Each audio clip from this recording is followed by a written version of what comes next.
Hi, good morning, everyone. I'm Sonia, Azad, health and wellness reporter at WFAA, alongside Jason Wheeler. And we've come together today and brought in healthcare economist Devon Harrick to chat more about a story that a lot of you guys are clicking on and commenting on, both on WFAA.com as well as on our Facebook page. So we thought we'd try to answer some of your questions and clear this up as much as we can. The story that we're talking about, of course, to the top of WFAA.com. Blue Cross Blue Shield of Texas removes 14 DFW hospital emergency rooms with out-of-network doctors from their network. So the hospitals themselves, let's be clear, still in network. So if you're talking about hospital staff tending to you, fine, that's different, that's in network. You should be okay. But when you're talking about emergency room doctors, that's where it gets a little tricky. Well, that's true. And it's not that they were removed per se, it's that there were negotiations and that just broke down. So what Blue Cross is doing is just telling their clients, their enrollees, hey, if you go to one of these 14 hospitals, and if you go to the ER, you're going to get a separate bill from the doctor, and it can be pretty much anything that doctor, wants to charge you. Mm-hmm. And it's going to be a surprise medical bill, and it's just, be forewarned. Yeah, this is, and by the way, we have the list of all of the specific hospitals. It's with this story at WFAA.com, but it covers some well-known hospitals around North Texas. This is an interesting tactic, I think. I mean, on the one hand, you can view this, with no cynicism at all and just say, well, that's nice of Blue Cross Blue Shield to notify its members that, these physicians in these ERs are not covered by their network, even if the hospital is. On the other hand, I do wonder if this is almost tactical, or could be seen as tactical in a way, because obviously negotiations didn't work out that well between the insurance company and that group of doctors that staffs these ERs. And is this a way to maybe apply some pressure? Well, I think it probably is. If you think about it, what Blue Cross is doing is just telling their clients, and they're the biggest carrier in Texas, obviously, that you may want to consider another location for emergency care. Well, emergency rooms or emergency departments are a big revenue source to hospitals. Right. A lot of patients, their first contact with the hospitals through the ER, and maybe they are admitted for a serious medical condition. So in a way, it's telling the doctors who work for, I think, Texas Medical Resources, a separate entity, right, as well as the hospitals who contract with them, hey, you're going to lose some business if you don't negotiate in good faith. Judy saying something that I brought up, that this is my first thought. When you're in an emergency, you're not thinking, oh, are you in my network or not? Right. Who is tending to me? You're not really asking those questions. It's just like, can you save my life? Right.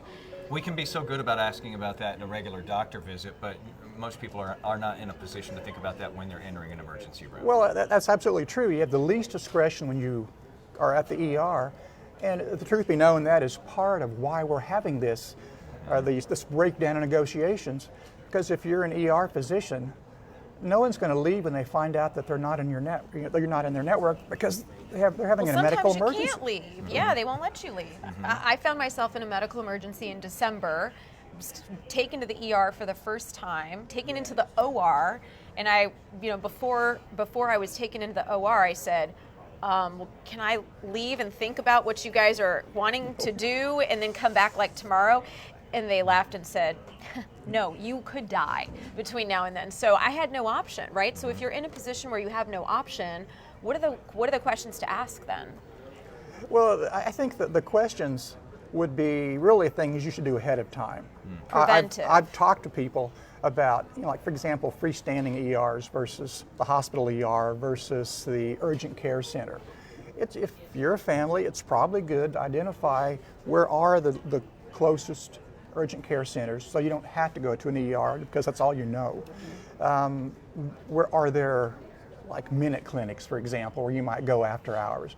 What are your options? And no one ever thinks about this, but just having a list of options on the side of your refrigerator out of sight, where you can grab it in a hurry, may be the difference between going to an ER and finding out that what you thought was heart attack was really indigestion. And oh, by the way, you are now getting a bill for $2,000. It's not going to be good for your heart health at all. You have to go back to the ER for that. This is an interesting thing because I think that maybe a lot of consumers are not aware of this distinction that's being made here too, because you assume that if this hospital is in network and most of its physicians are in network with your provider, that means everything and everyone in the hospital. But I think a lot of people are unaware that there are groups of physicians that staff these ERs that are not necessarily employed by the hospital per se, or under the hospital's umbrella. That's correct. It's almost like an independent contractor, and so they negotiate their own rates. Yeah. It absolutely is an independent contractor.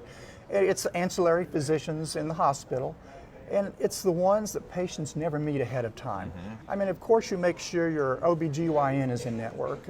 You make sure, or you pay cash if you really love your OBGYN and they're not in your network. Right. You make sure your family doctor, your primary care doctor.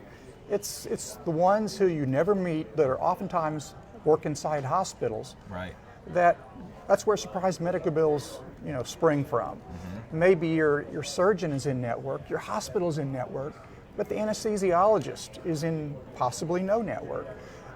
You need an X-ray, the radiologist, because you don't have the opportunity to meet your radiologist ahead of time. The pathologist who maybe interprets lab results or looks at specimens from like a cancer, and ER falls into that as well, and even assistant surgeons. There was a case in New York State, I think in 2014, where a guy went to an in-network hospital. He had an in-network surgeon.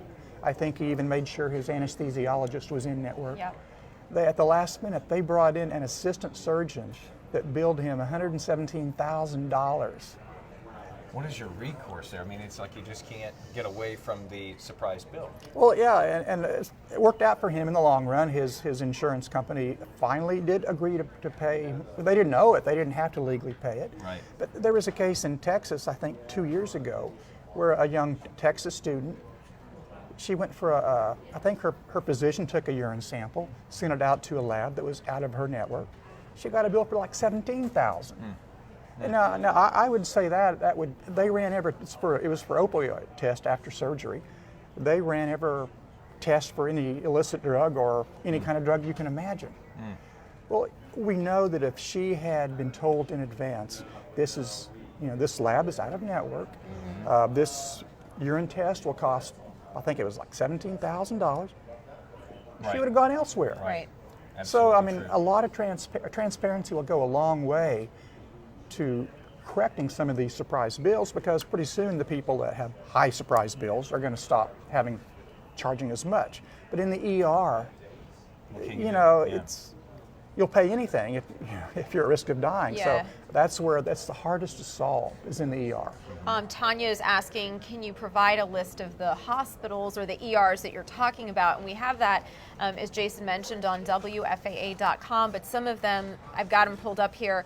Texas Health Presby in Allen, in Dallas, in Denton, in Kaufman, in Plano, in Rockwall, Texas Health Harris Methodist in Hurst, Euless, Bedford, in Southwest Fort Worth, in Stephenville.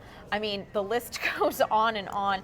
And then someone else had commented, I just saw, like, it's a nightmare for ambulances to try to figure out if you're being transported where to take you. I mean, do you have to, sounds silly, do you devise a plan with your family just in case? Like, what do you do? I don't know that you can really negotiate with an ambulance and say, can you go 10 miles farther? Right. Because especially depending on the state you're in. Well, and their whole call of duty is to get you to the nearest place where you can get help, Well, and then you might get a surprise medical bill from the ambulance company too. Yeah. So.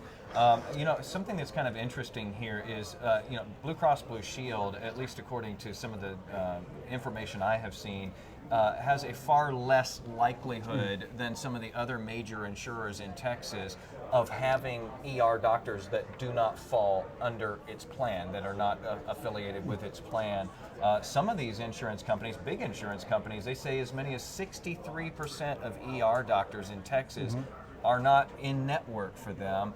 They put Blue Cross Blue Shield at 18%. Of course, that's gone up now that we have these latest hospitals. It's relatively low compared to some of these other insurers, but it's still a big deal if you're a patient who goes to one of those ERs and finds out that you've been treated by an out-of-network physician. Well, it is, and I'm kind of surprised it's as low as 18%. Yeah. Because there's a lot of providers out there that their thought is, hey, you have no discretion at the ER.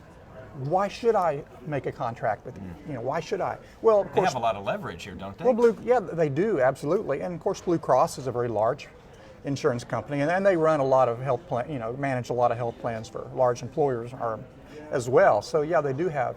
Blue Cross also has a fair amount of leverage. And so here they are butting heads, these ER physicians groups and this big insurer caught in the middle. You have not only the patient, but kind of the hospitals in a way too. Aren't they sort of the middlemen here?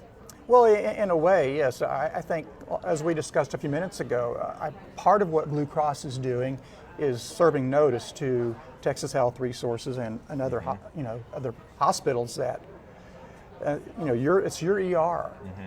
You made the contract to bring in these doctors to manage your ER. We can't seem to come to an agreement with this same group. We're going to try to steer our enrollees somewhere else. So, do you think that turns the screws a little bit on these hospitals to in turn then lean on this physician group? Well, I think it does, and as it should, because in fact it is the hospital's ER, and they did bring in these groups to manage, the ERs for them. So yeah, I think it's, but what's really interesting is that's what's happening in Texas. But I read a few days ago that there was an insurance company, I think it was in California or somewhere, that they had a different strategy. Their strategy was, okay, you go in, you have surgery, the surgeon may not be in your network, the anesthesiologist may not be in your network. There's another strategy was, okay, if we don't have a contract with you, we don't have a relationship. So we're going to take that check for, $100,000, and we're going to send it straight to the patient.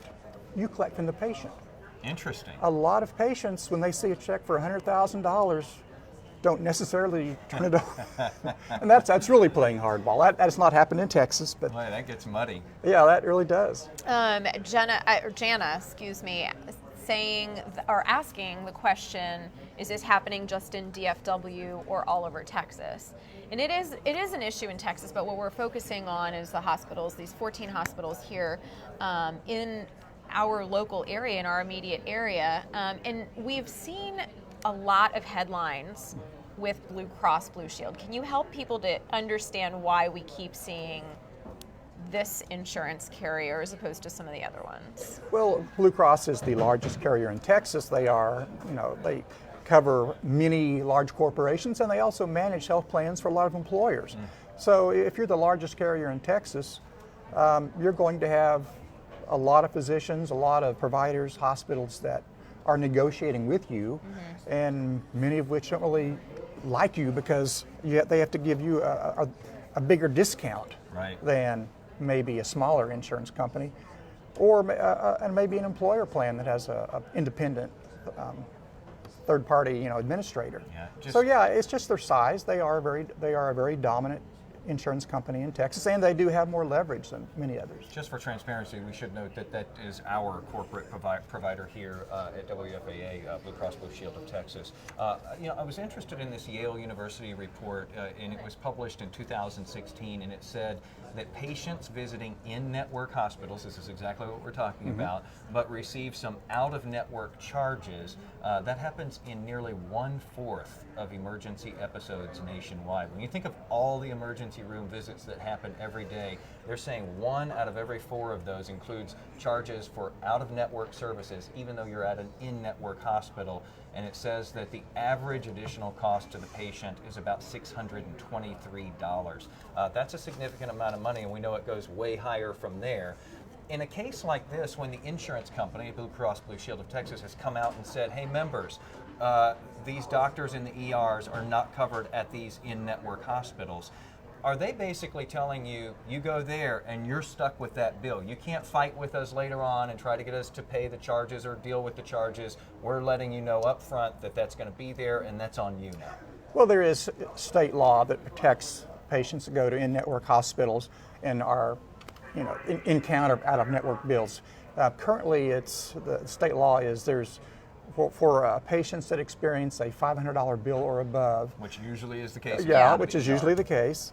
That you can apply to the Texas Department of Insurance for mediation, where they will try to mediate the dispute between the physician group and the provider. But the number of requests for mediation has skyrocketed. I want to say we're on track to hit, I think it's 8,000 this year. So that's, I mean, although that's a good, that's a good protection, it's just very labor intensive. Right. So at this minute, there is a Senate Bill 1264 at the State House. Senator Kelly Hancock is a sponsor, that would take the patient out of the negotiation, just remove them from being held hostage.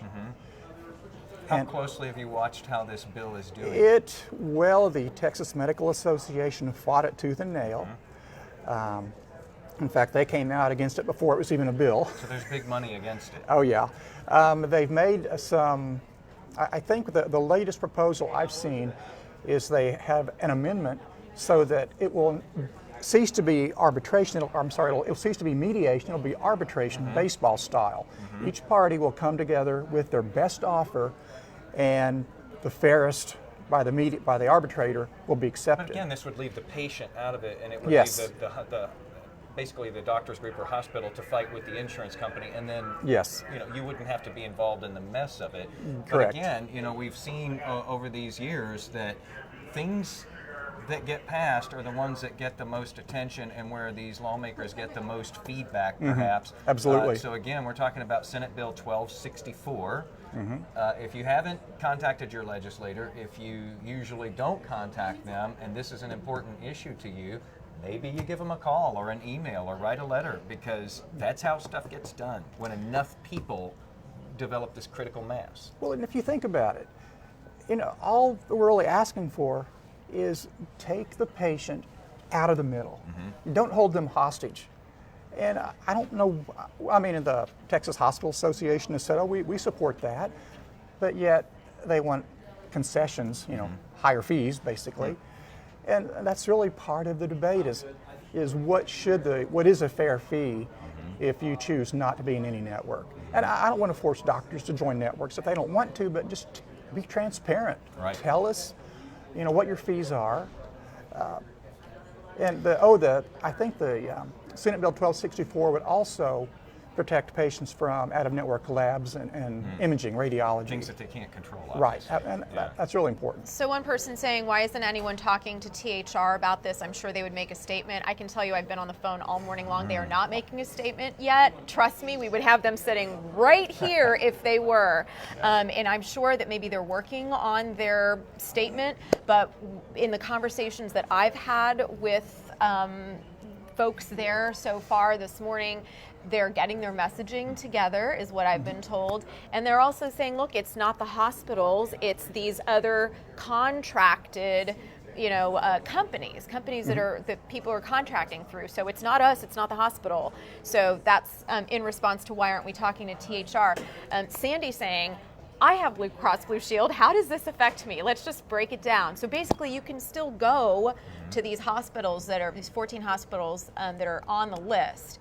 But if you happen to, God forbid, have an emergency and be rushed to one of these ERs, there's no telling, even if you ask, even if you try to be preventive, who will be tending to you, and so your bills might be higher. Because the doctors in those ERs, if you're just joining us, have been considered now out of network by Blue Cross Blue Shield of Texas as of April 15th, even though the hospital itself is within network. Yeah, in the emergency room, doctors, what we're talking about. Someone else said something about this being like we're creating mania over this. Like why else would this be on social media? Just to respond to you, we're not trying to be inflammatory. We're trying to reach people with as much information as possible and help you to answer your question. So that's why We're on social media right now with Devon Harrick, who is a healthcare economist, a policy guy, right? Yeah. And healthcare is important to everybody. And Yeah. It's a very personal thing to everybody, and anybody who's ever gotten a surprise bill knows just how awful that can be. And again, this information is being put out by this huge insurer here in Texas. Would you prefer that we just didn't mention it and didn't tell anybody, and then we'd be blamed for not having the discussion that everybody should have heard? So that's why we're here on social media, and stay tuned if you like, and don't if you don't. But a lot of people think that this matters a lot. Well, and in fact, I think I have been here talking about the same issue 2 years ago, and I'm like 4 years. Yeah. Yeah, it doesn't seem to go away. Well, Right. and Debbie was asking, if Blue Cross Blue Shield is doing this, do you think that other insurance carriers will follow? Well, I think yes and no. They're going to do what they can to keep their costs as low as they can, because they have to pay the doctors and hospitals. They have to pay. That's a lot of contracts to a lot of providers. Whether it be your OBGYN or your family doctor or the ER docs or the and so forth, and the hospital. Well, when we talk about other carriers doing this, doesn't it also depend on how this turns out? Let's say next week they are able to come to a deal now that Blue Cross Blue Shield has sort of outed this physicians group and talked about the specific hospitals where you won't be covered by the ER doctor. If that ends up resulting in a deal, don't you think other insurers are going to take note of that and go, okay, that's a good idea down the road. If we have the same problem, we'll just let everybody know about it and see if maybe that pushes somebody back to the Well, if they have negotiating enough table market with us. power, if they have enough enrollees in their various plans they manage, I'm sure they'll try to make that same deal. How much luck they have depend on the how much bargaining power, really. Right. Now, we talked about Senate Bill 1264 and how that aims to address some of these concerns about, are you covered or are you not covered by all of the people tending to you in an emergency room? Until we get to legislation being passed here in Texas, what is someone to do if, let's say, they do have to go to one of these hospitals, they do end up there, an ambulance takes them there, they have Blue Cross Blue Shield, they're attended to by a physician who is not covered even though they're in a hospital that is covered. What are they to do? Because the insurance company has already put them on notice that, hey, that doctor's not covered. But do you still fight it? Everything I've read shows that the longer and the harder you fight with these groups, the more likely you are to not end up stuck with the bill, holding the bag at the end. That's true, and of course, as I mentioned, the first option would be contact the Texas Department of Insurance and request mediation. But another strategy may be, call the physician or the group that it's usually a large group, and say, hey, if I pay cash up front, or if I pay you now, and I'll do so if you give me a better deal. If you accept we can come to a fair deal. So you're your own negotiator. Well, and oftentimes cash makes a huge difference. But at the same time, you still would have a higher copay because you are out of network for that physician. And you, of course, do have a surprise bill. But the Texas Department of Insurance is probably the best avenue, but of course that's a pain too. That's a hassle. And do you still appeal also to the insurance company itself, even though they have already given you pre-warning that this physician will not be covered? Do you still appeal with them and say, hey, come on, I was incapacitated, I couldn't, It's worth a shot, but of course that's what the TDI does. It mediates between the providers who have no contract and the carrier, whoever that may be, to try to come to a fair deal. And usually they do get the patient out of the middle in that process. But of course currently it is somewhat labor intensive. Like I said, I think it's 8,000 is the number that we're on track to have in 2019. A lot of you guys asking for clarification on the hospitals that are on the list. Again, it's at the top of WFAA.com. It's one of the stories there, and there are 14 hospitals on the list. They are all Texas Health Presby or Texas Health Harris Methodist, and they're in Azle, Cleburne, Fort Worth, Hurst, Euless, Bedford, Stephenville, Allen, Dallas, Denton, Kaufman, Plano, and Rockwall. I'm wondering, is this a bigger issue? Like, look, I've talked to the heads of emergency departments who will tell me Sonia, we're just hemorrhaging money. And a lot of people come into emergency departments with essentially non-emergencies. Well, to me, what that is a sign of is the fact that these people don't have access to care in the first place. They don't have primary care doctors. They don't have options for preventive medicine or preventive health. And so then something happens, as non-emergency as you want to call it, but then they end up in emergency rooms because that's their only option. Well, I think it is important. People do need to have a primary care physician, but also it's good to look up and find out where else might I be able to go. For example, there's the small Minute Clinic is the one I can think of off the top of my head. It's in many, not all, but some CVS stores. It's staffed by a nurse practitioner. The fees are transparent. Right. There's a menu.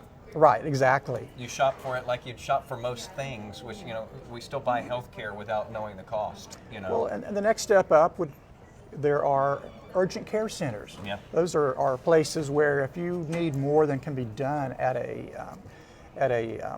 or let's say your primary care physician, it's the weekend. He or she does not work on the weekend usually. A Minute Clinic may be open on the weekend. A urgent care center may be open hours that are later, say, than your primary care physician, possibly later than a Minute Clinic and so don't go to an ER unless you are at risk of dying. I tell people that all the time. It's like, what can we do about surprise medical bills? Don't go to a hospital unless you cannot walk. So don't go to an ER unless you are at risk of... That's what I was going to say. So back in December, I mentioned before, I was like, I couldn't walk, right? And I'm in my apartment, I'm by myself, and I'm like, I don't know what's happening. I didn't know that I was at risk of dying until the doctors told me that when I was literally already, had things in my arms and just laying in a hospital bed. But in that moment, if I would have been thinking about money, or if I would have been thinking about in-network, out-of-network, which I wasn't, I was just like, I called my photographer and I go, just take me to the closest ER. I am in really serious pain. And so, a lot of people don't know if they're in a position where they're about to die or not. So I just wouldn't want someone to make a decision just solely based on that feeling. Well, like, oh gosh, should I do this or that, or can I? Yeah. Well, and that is an issue. In fact, there's another bill, House Bill 2041, would actually require the freestanding ERs to post signage that's more transparent, that we are not in any network, or we are only in these networks. Your physician may chart, and it would also authorize them to actually speak to a patient if the patient said, well, what's this going to cost? Yeah. Well, ER physicians are opposed to that because, A, they don't really want to be talking about money. Also, there's federal law, EMTALA, which they argue prevents them from talking about money. I'm not convinced that it prevents them from answering questions, but there are some people who might be enticed to turn away when they really shouldn't. Yeah. Now, I think there's a lot of gray area where people know, they have a laceration, they have a cut, they have a broken ankle or sprained ankle. Right. I mean, there are people out there that really should wait until Monday. If it's chest pains, and if, maybe that's not the people that should wait till Monday. I'm curious. Chest pains, probably not. Yeah, chest pains, get it seen. Yeah, go ahead. I was curious about what the business model really is in one of these ERs. How does this really work? So, we're told by the big insurance company that they're no longer covering the doctor's group that handles the ER duties at the hospital, even though the hospital is covered by the insurance company. How do these physicians in the ER, in this case, get paid? Are they paid by the hospital and then the hospital recovers the money from the insurance company? Or are they paid, is their group paid directly by the insurance company? And so this is a hill that they're willing to die on? It's usually directly by the insurance company, or and then they send any balance bill beyond what the insurance company reimburses to the patient. Okay, so this group that oversees these sort of independent contractor doctors that are staffing these ERs, they're not seeing enough of their money coming in maybe, and they are maybe making up for that, or that's what they're arguing. Now, of course, the hospital bills you separately for the work done there. I mean, procedures that are done in the ER. Right. Hospital makes money off those. Right. A facilities fee. I mean, most ERs or virtually all ERs have a facilities fee because it's just this is help us cover our overhead because we're here 24/7, and those aren't cheap either. But the physicians that actually treat you within that ER are either self-employed or they work for a larger, emergency care physician group. I think that's an interesting thing that maybe some people wouldn't know. You just assume that maybe they're on the payroll there at the hospital and they get their check every 2 weeks and all that. It's actually coming directly from. I've been told by a former retired hospital executive that it's not legal in Texas to employ the ER physicians. Okay. I don't really know. I assume she would know, right? Yeah. Well, and they're not. So you're in an ER. The doctor is not allowed to ask you before tending to you. Right. By the way, what insurance do you have, so that I can kind of help you out here with letting you know whether I'm in network or out of network. I mean, that's not a conversation that they do not say that. So I think with this, it's not I think, this boils down to a business issue. I mean, so what is it going to take then to shift away from this nonsense and really take care of people? Is it the government? Is it the insurance companies? Is it the doctors and the caretakers, the healthcare professionals who say, hey, we got into medicine to actually take care of people because we care. We're trying to save lives. Well, and most doctors, not by most, 99%, let's say, really want to work directly with their patients. They got into medicine to treat, and because they want to. Right. So it's really only a very small segment of ancillary physicians inside the hospital. Like we said, it's the ones you are less apt to meet ahead of time that you will get a surprise bill from. But this is an issue all across the nation. I mean, I've done some research on it, and I think nearly half of states have some type of law on the books, and they have a variety of different strategies. Only about maybe 9 or 10 states have used multiple methods. Right. For example, either banning balance billing outright. That's what the community, the medical community, calls it, balance billing. We call it, patients call it surprise medical bills. But about, I forget how many states, but some states ban balance billing outright. Others have a hold the patient harmless regulation, and that's what we're trying to do in Texas, is get the patient out of the middle of that dispute. And there's also a proposed bill. Senator Cassidy from Louisiana has proposed a bill. That would, at the federal level, that would try to end surprise medical bills. So there's a lot to watch for in this, but again, these are all efforts that are sort of underway. And in the meantime, your best option is to A, do your homework, B, be smart about how you consume medical care, and hold off on those ER visits until something really, really doesn't feel right. And then C, if you do get one of these surprise bills, to appeal it, to fight it, to set up payment plans, to push and push and push to whittle that thing down. Because generally, isn't there usually always some wiggle room in the billing? I've heard experts say, it's a start. Scrutinize the bill, because there may be stuff on that bill. If you're in the hospital and you get a huge bill, don't just take the summary. Right. Go over it with a fine-tooth comb. Ask for the itemized. And run those codes and figure out what it is that you're being charged. And there are firms that will help you. That they get a fee for that. Right. And they'll look at your bill and they can negotiate on your behalf. Yeah. But I've told people for years, the most important step to saving money on health care is to ask questions, starting with your primary care physician. Yes. I mean, I saw a physician a few months ago. I talked about options. My doctor discussed them. In fact, my doctor said, well, I'm 80% certain that what you have is benign, harmless. Now the other 20%, we can cover that with a MRI or some kind of scope. Yeah. Well, I think he was really more than 80%, but he was just giving me options. Right, but it's an honest conversation. It was an honest conversation. And so far, I have not pursued the other 20, but I have looked up online to see where I can get an MRI for $350. Yeah, how much would it cost? Let me compare prices. Yeah. Brad is asking, my understanding is in the event of a true medical emergency, Blue Cross, Blue Shield will treat it as in-network even if the hospital or doctors are out of network. So I was talking through this with David Goins, one of our reporters here. His kid was just taken to an emergency clinic for an asthma attack. And so that is something that was kind of in the fine print of what he had read, and that was one of his questions as well. Well, it is state law but of course, do you really want to have to find out whether this was a real emergency versus, because who defines that? Well, the insurance company. I think the insurance company, and I think Blue Cross Blue Shield a couple of years ago, or maybe last year, did clamp down a little bit on people who went to the ER and were judged after the fact to have not been emergencies. And as a patient, I can see there's a lot of gray area where, on the one hand, I don't want my rates through the roof because somebody wanted to get primary care at the ER. But if I'm the person going to the ER, I'm going to be a little bit concerned. Is this?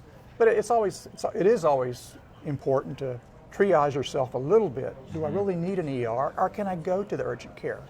But again, if you are heading, we don't want to discourage anybody. If you are truly having emergency symptoms, definitely head to the ER and don't necessarily, try too hard to avoid the hospitals that are on this list where the ER doctors are not covered by Blue Cross Blue Shield. But just beware that, if it's not a real emergency in the insurance company's eyes, you may end up having a battle on your hands there with the insurance company to see if you can change their minds. If it's a bad case of the flu, it may well not be an emergency. If it's something that reasonably could have waited until the next morning, it may well not be. I mean, I sprained my ankle a few years ago, and it was fine at the time. The next morning, it really, really, really hurt. And I thought to myself, how am I going to get, do I have to hop to my car to even drive to an ER? I'm not going to take an ambulance. Well, I didn't go to the ER. I borrowed crutches from a neighbor, actually. I just know so many women who go, I have chest pain, but it's probably nothing. It's probably indigestion. It's probably whatever. I'll just wait till tomorrow. And that scares me, because I think that I just picture like the typical, mom who's trying to tend to everyone else and sort of puts her own care and attention aside. The more people we have doing this, the more at risk we are for, frankly, losing people. And with heart disease being the #1 killer in this country among men and women, I echo what Jason says. If you think that you are in a dire situation, I would just say, to hell with it. Go to the ER. Deal with the aftermath of the cost. What is your later. life worth? Yes, we buy nice cars, but yet you're not going to pay $1,000 for an ER visit or $2,000 for an ER visit. Doesn't make sense. So get the care that you need and fight the battles later on. But as you're going through the process, save every piece of paperwork, take notes. It's always great if you have somebody who's with you, who is sort of your patient advocate, if you're getting care. That's very important and who's as well. asking a lot of questions. Are you and my wife is one of those who will, are you in our network? Are you, So take Jason's wife with you. Take a will, smart person with get you. Down to the nitty gritty there. Yeah. Well, thank you so much for joining us today. You guys have been asking some fantastic questions. I know that there's a lot more still to clear up, and David Goins is going to be reporting more on this issue this afternoon at 4, 5, and 6 o'clock, I believe. I'm sure someone will be doing something at 10 o'clock tonight as well, and we'll probably be talking about this still tomorrow morning on News 8 Daybreak, too. So thanks for sticking around. I know it's past your bedtime. And again, thank you to Devon Harrick for joining us today. And hope that cleared a little bit up for some of you guys. Have a good afternoon. If you have more questions, keep them coming. We'll be sure to get them answered for you as best as we can.